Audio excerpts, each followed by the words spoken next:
Good afternoon to say. Good afternoon, everyone. Hope we're all doing well. It's my Arsenal versus Liverpool match review and my Liverpool versus Fulham match preview for the first year of the Carabao Cup. So let's get straight into it.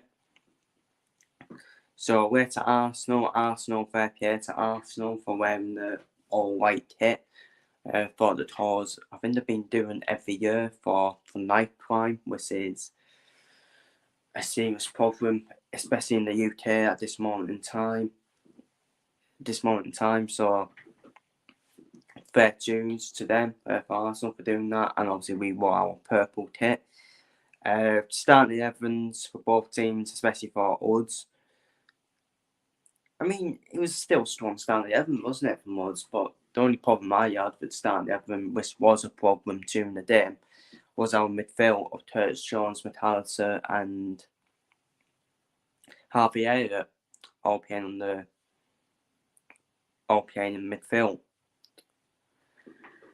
For me, far too attacking of the midfield for me, and that was the case during the day. As for me, it was a game of two halves for me. First half, Arsenal absolutely dominated us. We couldn't cope with Arsenal's intensity in the first half, and I just couldn't believe how we were 0-0 at half time. I just couldn't believe it, how we were 0-0 at half time. And I've always thought the longer the game goes on and Arsenal continue wasting the chances, I was more confident we didn't actually get a smashing crab. This is what it was. It was a smashing crab, the stem. Yeah, it was a smashing crab, but name the game. If you don't take your chances, you get punished. That's the name of the game.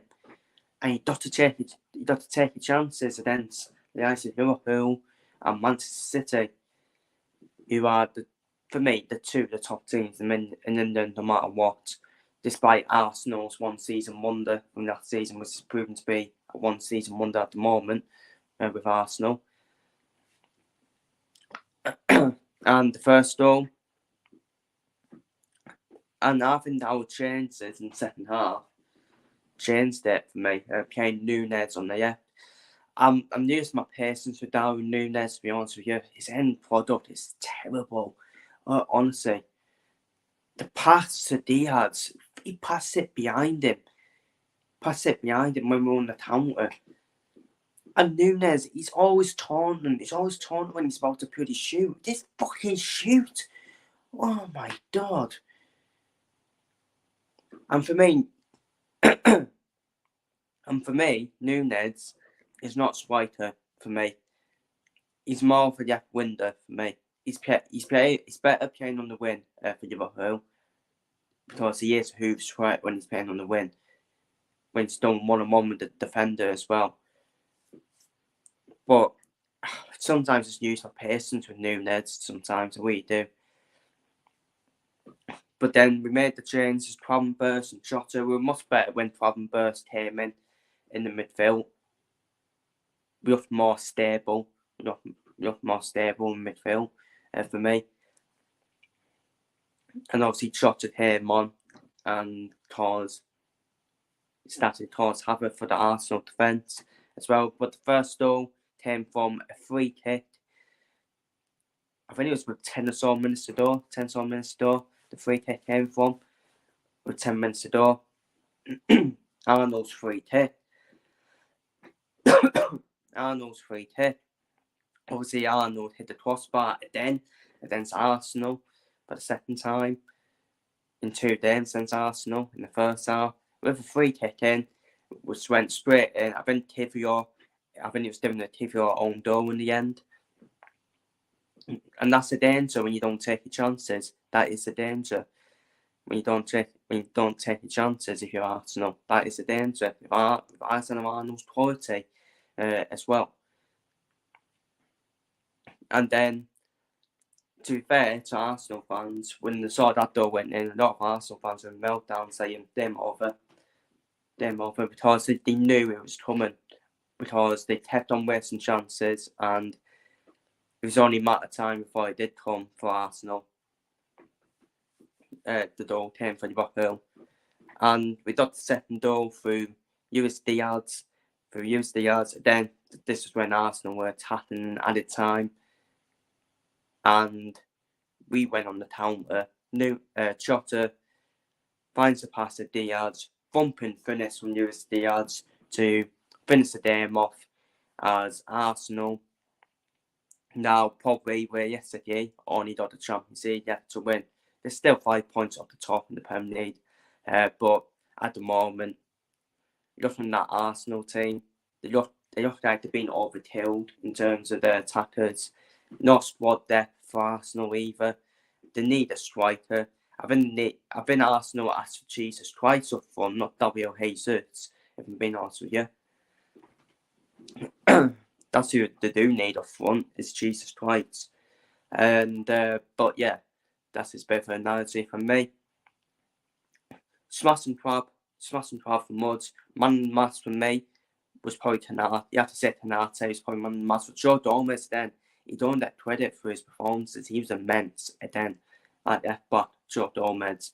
Diaz is now starting to become the Luis Diaz we know, especially in these recent games.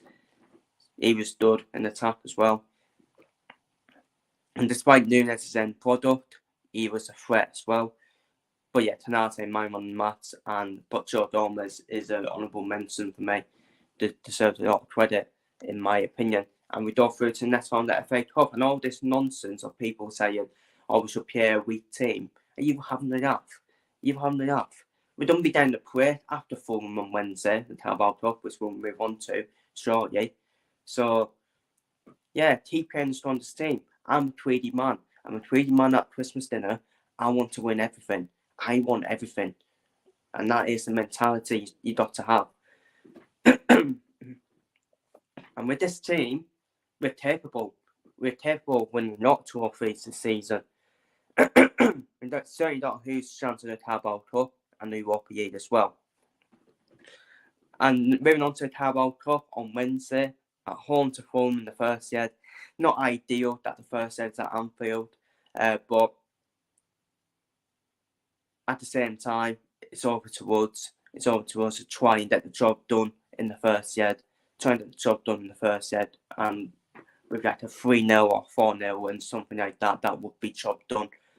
And that would be our PS spot in the final. And but Fulham, they're a hard team to predict. Fulham, aren't they? Started 3 at Anfield in the Premier League game, didn't they? In the league fixture. This is a hard game to predict for them for me. Really hard game. They don't beat Arsenal, but then they don't use to burn you, for example.